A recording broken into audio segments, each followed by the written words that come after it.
those people who complain about time being short, time, all of this thing is going fast and time is money, all those things. Those are the people who are busiest with the wrong thing. Never had this thought in a long time now that life is too short, or I wish it was next week or next month. And yes, there are things that I look forward to, but then I also bring myself back down to the present.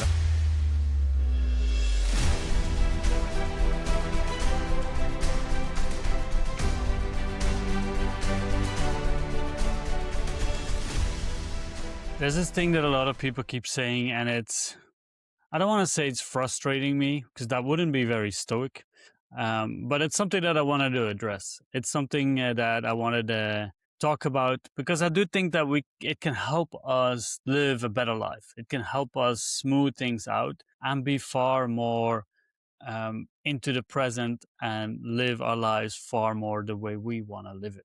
And this is the saying that people say life is too short. And it's interesting because Seneca, one of the most eloquent and best writers of at least the texts that have survived in the Roman Stoic era, taught us this, right? He talked about this directly. He said life isn't too short. It's just that you're wasting too much of it. And that's something that I really want to address, because everybody who says that life is too short is probably not focusing on the right things in their lives. And he has some really, really good insights in this. First of all, he says that, there's people who are just too afraid of dying that they never start living. Or he says things like, it's not that we have a brief length of time, but that we squander a lot of it.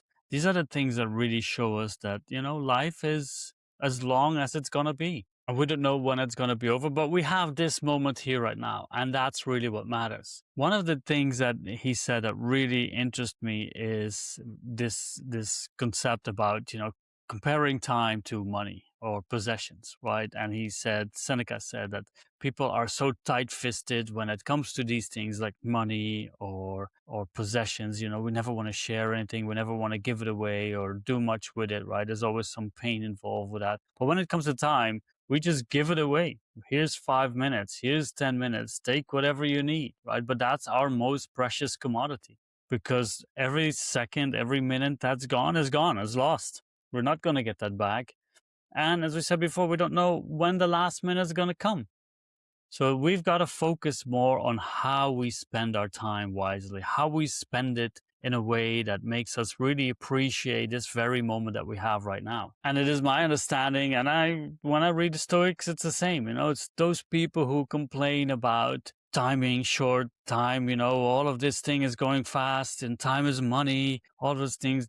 Those are the people who are busiest with the wrong things. When I hear people say time is money, it's like, let's turn this around. Let's say like, hey, you know what? Maybe money is time. If you can make money, you can have more time. If you can save it up, even better. I left my job 4 years ago, and, it's not always easy, but I've saved up money and now I can have some time. Now I can do this, what I really passionate about. And I've given myself this time. And I understand that at one point, I might not have this luxurious situation as I have right now. And then I'll do something else. But for now, I'm really enjoying it. I'm really appreciating this moment that has been given to me. And I'm trying to make it work just to keep doing this for a longer time. That's why I offer things like coaching and workshops and all of these things, just like, because I feel like this is something that I should be spending my time on. And then I'll make it work. And I live very low budget. I don't need a lot. So I've really designed my life in a way that I can optimize the time that I have right now.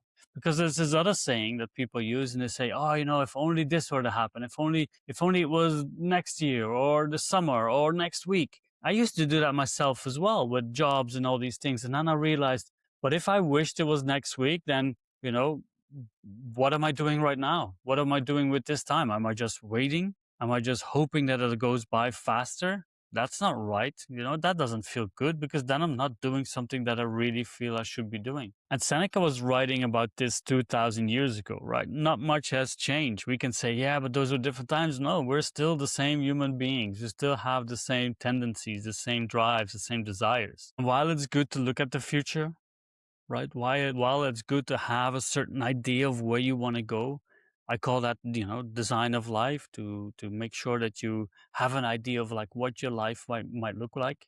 Then you can even start these moments now where you feel like you're waiting, but you're working towards something. And that's a decision that I took about 6 or 7 years ago, very clearly. I remember it vividly. I was driving home after teaching in Dubai, and it wasn't easy, the students, the classrooms, the work. It was just very frustrating, intense. I can record many episodes on those stories that I have from there.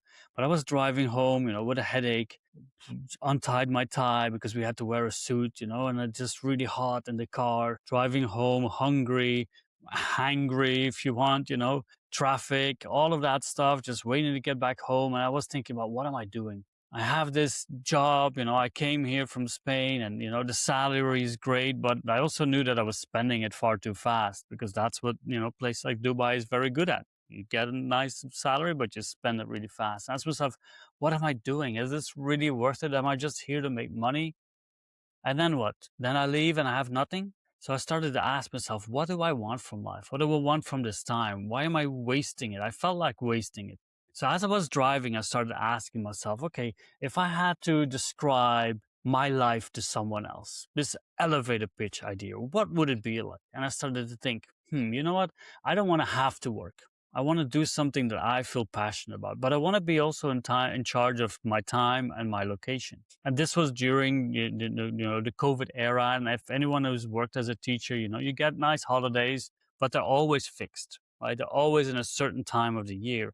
And I remember that there was an uncle of mine who was very ill and about to pass away, and I couldn't come to the funeral because, again, I was restricted through on these holidays, and I couldn't come. That's something, as I was thinking, my parents are getting older, I wanted to have more flexibility. So that's kind of what I said, like, okay, these are my values, these are my priorities, this is something that I want to work towards. So I said, I don't want to have to work, but I want to work on something that I'm really passionate about.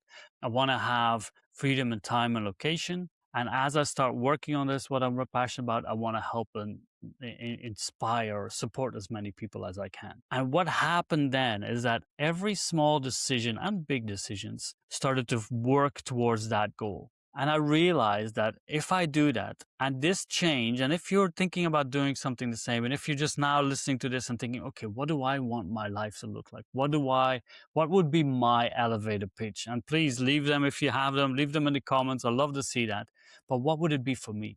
Don't expect to be there tomorrow. Again, I'm not there yet. I'm still working towards it. I'm still trying to figure this out. And who knows, maybe it's going to take a lifetime. Maybe this is the pinnacle of where I am right now. And maybe in a few years, I'm going to have to tone it down, get another job, all of these things. I don't know, but I'm working towards that, right? I'm making those deliberate choices. And then when we think about this concept of not having enough time, that life passes by, then we can realize that all these small decisions that we are making right now are deliberate in how we want to live. And when we have our values and priorities clear, we can then really focus on what we have to do right now with our vision towards the kind of a destination that we have in mind. Because that's why also the Stoics talked about the sage, right? The wise person.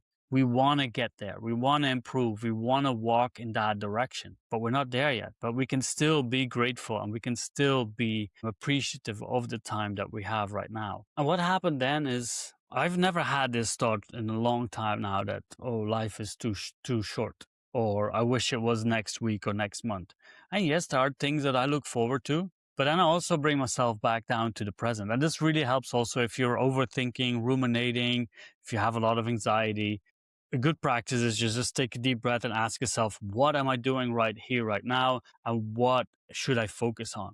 And by doing so, you can really take time to your own hands. You can really start to kind of turn back the speed of the clock and say, okay, you know what? I'm doing this here right now, because you're focused. You're doing things with intention in the present moment. And that's why one of those practices that the Stoics have, the memento mori idea, the idea that, remember that you will die, is also important. Because if you only value your life by the successes that you have in one point or destination, for example, by graduating, getting a promotion, buying a car, having these kind of big milestones only measure the success of your life, then what happens if you pass away during the attainment of those things? That's not going to help you or make you feel better. But if you know that, hey, I'm making progress, if this were to be my last day today, I've done my best. I've really tried to live the way I feel I should be living.